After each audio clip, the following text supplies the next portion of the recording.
Proses penyebaran Islam di Indonesia salah satunya melalui pendidikan, seperti pendidikan di pondok pesantren, yaitu tempat pembelajaran agama bagi para santri yang dilaksanakan oleh para guru agama, para kiai, dan para ulama. Di pesantren, para santri mendapat pendidikan agama yang cukup memadai.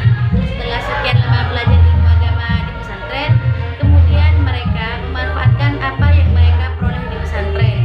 Misalnya dalam hal berdakwah, mereka kembali ke kampungnya sendiri-sendiri dan berdakwah sesuai apa yang ia dapatkan di pesantren. Semakin terkenal kiai yang mengajar, semakin terkenal pesantrennya, dan pengaruh Islam akan semakin meluas.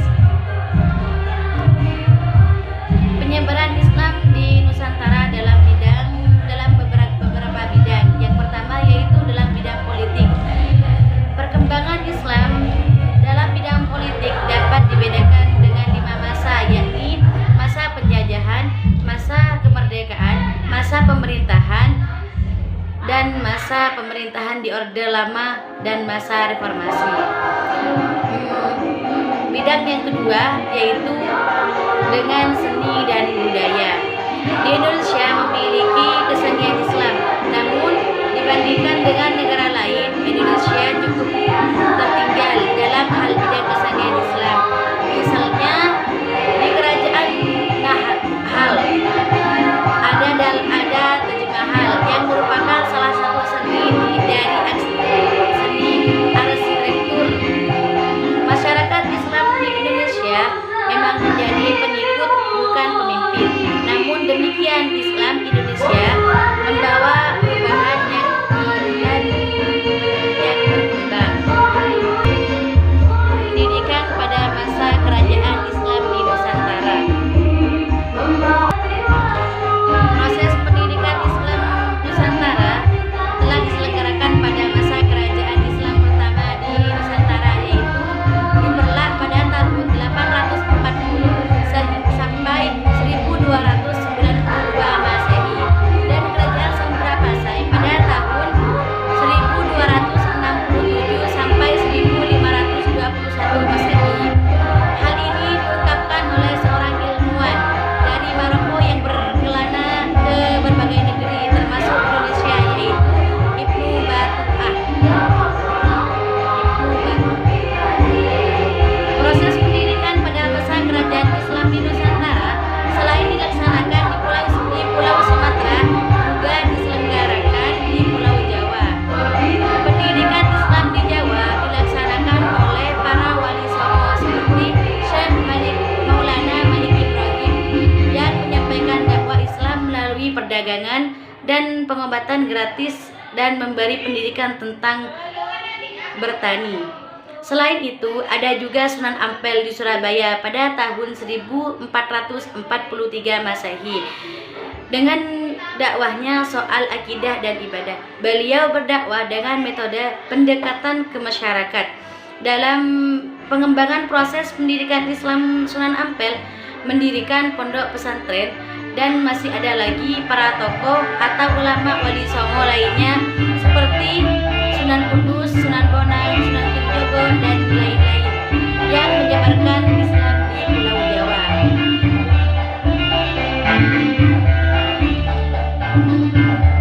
Pada era masuknya Islam ke Indonesia, masyarakat Indonesia sudah menjalani proses pendidikan, terutama pendidikan Islam. Namun tatkala penjajah Belanda menancapkan bukunya di bumi pertiwi, Belanda tidak lagi peduli tentang perkembangan pendidikan bangsa Indonesia, khususnya pendidikan Islam. Hal ini disebabkan oleh ketakutan Belanda terhadap Islam dan semboyan penjajahan Belanda.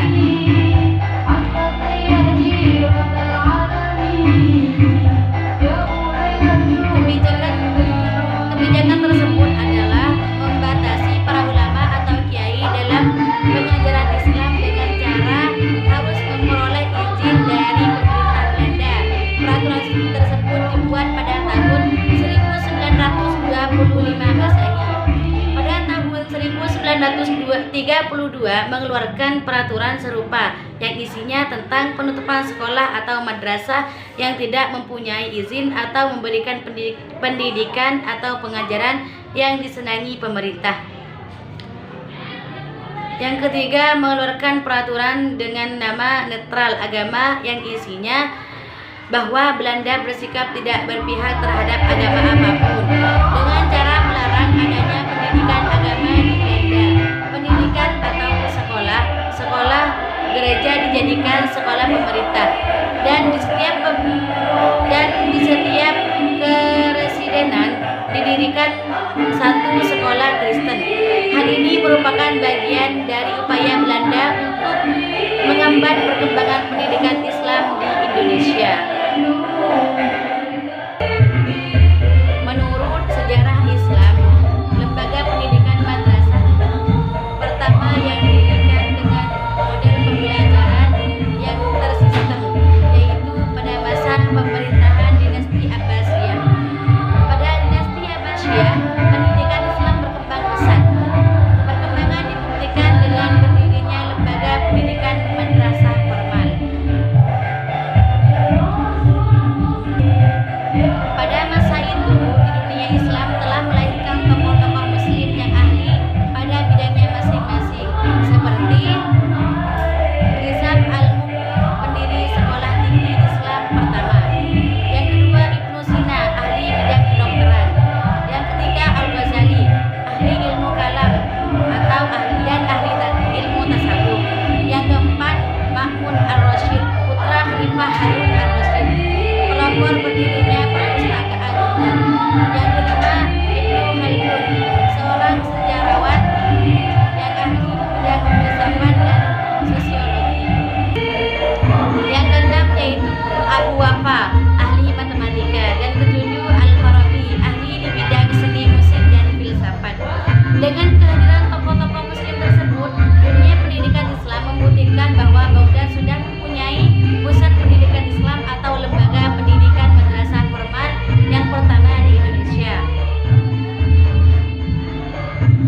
Bila dilihat pada abad ke-13 sampai 19 Masehi, Indonesia pun telah melahirkan tokoh-tokoh Muslim dan para ulama yang mampu mewarnai sejarah perkembangan pendidikan Islam di Indonesia, seperti Kiai Haji Ahmad Dahlan, Kiai Haji Hashim Asy'ari, dan Ahmad Sukarti, Ahmad Hasan, dan lain-lainnya. Mereka merupakan ulama dan tokoh agama yang dengan pergerakannya berhasil